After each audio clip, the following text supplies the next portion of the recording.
Hi எல்லோருக்கும் வணக்கம். Bigg Boss season 8 Tamil. So இந்த வீடியோவில் நம்ம 24/7 லைவ் ஸ்ட்ரீமில் என்ன நடந்துச்சு அப்படிங்கிறதை பற்றி தான் டிஸ்கஸ் பண்ண போகிறோம். ஸோ வீடியோக்குள்ளே போகிறதுக்கு முன்னாடி சேனல் புதுசாக இருக்கிறவங்க கண்டிப்பாக சப்ஸ்கிரைப் பண்ணிக்கோங்க, வீடியோக்கு மறக்காமல் லைக் பண்ணிக்கோங்க. இப்போ நம்ம வீடியோக்குள்ளே போகலாம். ஸோ பிக் பாஸ் சீசன் 8 தமிழில் நம்ம இன்றைக்கி ரொம்ப முக்கியமான ஒரு நாள் என்ன அப்படின்னா 75 நாட்கள். ஸோ இன்னும் 30 நாட்கள் தான் எஞ்சியுள்ள நிலையில் இன்னும் கரெக்டாக ஒரு மாதத்துக்குள்ளே தான் ஷோ இருக்குது.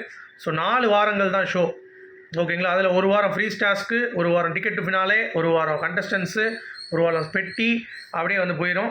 ஸோ முடிஞ்சிச்சு இந்த பிக் பாஸ் சீசன் 8 தமிழ் அப்படிங்கிறது தான். பட் 50 நாளுக்கு அப்புறம் தான் இந்த பிக் பாஸ் பார்க்கணும்னு சொல்லி மக்கள்கிட்ட ஒரு எண்ணங்கள் தூண்டுது அப்படிங்கிறது உண்மை தான். பட் இதில் இன்றைக்கி ஒரு சம்பவம் நடந்திருக்கு. ஆக்சுவலாக என்னென்னா, அந்த கேக் இருக்குல்ல, ஒரு கேக் வருது, அதை கட் பண்ணியே கொடுத்துருக்காங்க. இந்த கேக்கை நீங்கள் யாருக்கு இந்த 75 நாளில் பகிர்னு ஆசைப்பட்றீங்க அப்படின்ற மாதிரி பிக் பாஸ் டாஸ்க் கொடுக்குறாரு.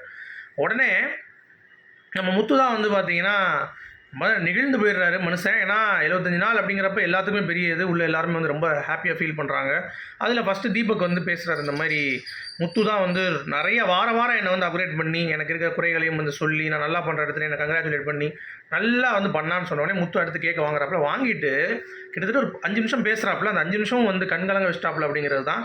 ஸோ அதை நம்ம கண்டிப்பாக பார்க்கணும். ஏன்னா முத்து ஒரு பிளேயர், முத்து ஒரு அடிப்படையில் நல்ல மனிதர் அப்படின்றதை தாண்டி அந்த கேமுக்காக ஒரு முத்து இருக்கார் அப்படின்றத பார்த்தீங்கன்னா திருப்பி சொல்லிக்கிட்டே இருக்கார். இந்த கேமை நான் இப்படி ஆடணும்னு தான் வந்திருக்கேன், நான் இப்படிப்பட்டவன், நான் எப்படினாலும் பட்டவனாலும் இருக்கட்டும்.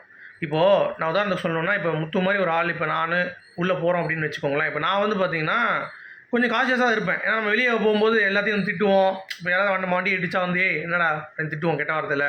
பட் இங்கே நீங்கள் யாராவது தோணுன்னா அவங்களை தட்டு உரிமையாக திட்ட முடியாது, டக்குன்னு நம்ம ஃப்ரீயாக இது பண்ண முடியாதுன்னு சொல்கிறேன். ஸோ அந்த மாதிரி இடத்துல இப்படி தான் இருக்கணும், சமூகத்தில் இப்படி தான் காட்டிக்கணும் அப்படிங்கிறது நல்ல விஷயந்தான். அது வெளியே அது ஆக்சுவலாக இந்த வீட்டிலே நீங்கள் வாழ்ந்துட்டீங்கன்னு வச்சுக்கோங்க 100 நாள், வெளியே வரும்போது அது கரெக்டாக மாறும். ஸோ அந்த வகையில் முத்து அதை புரிந்து கொண்டு இந்த கேமுக்காக நான் ஒரு எத்திக்ஸோடு வந்திருக்கேன் அப்படின்றத சொல்லி ஒரு விஷயம் சொன்னாங்கல்ல, அது பயங்கரமாக இருந்தது. அதாவது மஞ்சரி அவர்கள் நம்ம முத்துக்குமரன்ட்ட ஒரு சூப்பரான ஒரு விஷயம் கன்வே பண்ணாங்க. அதுதான் என்னென்னா, இவன் ஒரு எத்திக்கலான ஒரு கேம் விளாட்னு வந்தான், இது வரைக்கும் அதை கடைபிடிக்கிறான். ஜெஃப்ரி மாதிரி எர்ரா அப்படின்றேன், இல்லை அது ஜெஃப்ரி, நான் அப்படி இல்லை அப்படின்னு சொல்லும் பொழுது அவனுடைய அந்த ஒரு எத்திக்ஸில் இருந்தான் அப்படின்ற மாதிரி சொன்னாங்க. அப்புறம் கண்கலங்க வச்சிட்டான் முத்து. எந்திரிச்சு பேசும்போது இந்த மாதிரி தீபக் அண்ணன் ரொம்ப ஜென்டில்மேன், அவர் இல்லைனா எனக்கு ஒரு தட்டி கொடுக்குற ஒரு ஆளே இருந்திருக்காது. அப்புறம் மஞ்சரி வந்ததுலேருந்து கேம் பற்றி ஒரு புரிதல், அனலைசிங் எல்லாமே இருந்தது. அவள் ஏதாவது தப்பு பண்ணால் கூட நான் அதை சொல்லுவேன், அவளும் என்னை திருப்பி பார்த்தீங்கன்னா சொல்லுவாள். அந்த மாதிரி எங்களுக்குள்ள ஒரு ஹெல்த்தியான ஆர்கியூமெண்ட் இருந்தது. அப்புறம் என்ன தான் நட்பாக இருந்தாலும் அதுவும் சாச்சனா சொன்னார். சாச்சனா சொல்லும் பொழுது தான், என்ன விஜய் சேதுபதி இப்படி சொல்கிறார், ஒன்று என்ன சொல்லு, பதில் சொல்ல மாட்டேன், ஏன் சுற்றி விட்ற, ஏன் இது பண்ணுற சொல்லி என்கிட்ட கேள்வி கேட்பா.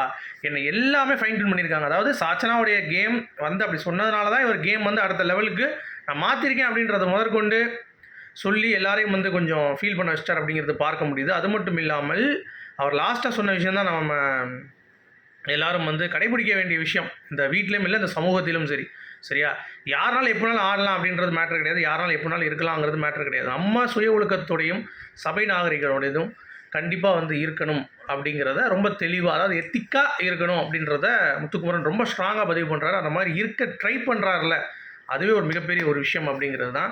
ஸோ அதை சொல்லும் பொழுது எல்லாருமே ஒரு ஃபீல் பண்ணிட்டாங்க, 75 நாளில் முத்துக்குமரன் அப்படின்றவனே பார்த்தீங்கன்னா ஒரு லெவலுக்கு. அதே மாதிரி அவர் கேக் யார் கொடுக்கணும்னு நினச்சாருன்னா ஜாக்லினுக்கும் மஞ்சரிக்காக ஒருத்தங்க தான் சொன்னோடனே மஞ்சரி கொடுத்துட்டார்.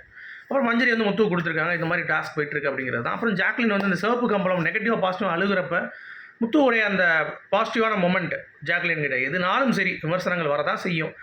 உன்னை பெஸ்ட் பிளேயர் சொல்லும் போது மட்டும் நீ கரெக்டாக இருந்தில்ல, அப்போ உனக்கு இந்த மாதிரி இருக்கும் பொழுதும் அது நீ பாசிட்டிவாக யோசி. இப்போ ஒரு 50% நல்லாவும் யோசிச்சிருப்பான், 50% நல்லா இல்லாமல் யோசிச்சிருப்பான். பட் அதை நீ யோசிக்காமல் அந்த டாஸ்க்கை நீ பண்ணப்பாரு, டாஸ்க்கை விறுவிறுன்னு நீ பண்ணு, சும்மா உட்காந்துருக்காத, ஏன்னா நீ ரொம்ப ஸ்ட்ராங் பிளேயரு. ஸோ விமர்சனங்களை நீ தோன்றாத, கண்டிப்பாக நீ விளையாடு அப்படின்ற மாதிரி சொல்கிறதெல்லாம் ரொம்ப அற்புதமாக இருந்தது. அடுத்து பார்த்தீங்கன்னா ஓட்டிங் பொறுத்த வரைக்கும் முத்துக்குமரன் ஸ்டில் லீடிங் ஸ்ட்ராங். 2 லட்சம் வாக்குகள் நெருங்கிட்டார், 1,76,000. ராணவ் 2வது இடம், 1,10,000 வாக்குகள். சௌந்தர்யா 91,000, ஜாக்லின் 60,000, அருண் 55,000. ஸோ கடைசி தீபக்கு ஓட்டு அப்படியே இல்லை, அன்ஷிதா ஆனால் செமையாக போயிட்டாங்க, டக்குன்னு ஃபாஸ்ட்டாக போயிட்டாங்க அப்படிங்கிறத பார்க்க முடியுது. மஞ்சரி கொஞ்சம் இன்க்ரீஸ் ஆகியிருக்காங்க மஞ்சரி. ஸோ ரயானும் ரஞ்சித்தும் தான் பார்த்தீங்கன்னா இந்த வாரம் வெளியேறுவார்கள் அப்படிங்கிறது பார்க்க முடியுது. டபுள் எவிக்ஷன் தான். ஸோ வெயிட் பண்ணி பார்க்கலாம். உங்களுடைய கருத்து சொல்ல மீண்டும் சந்திப்போம். Good bye.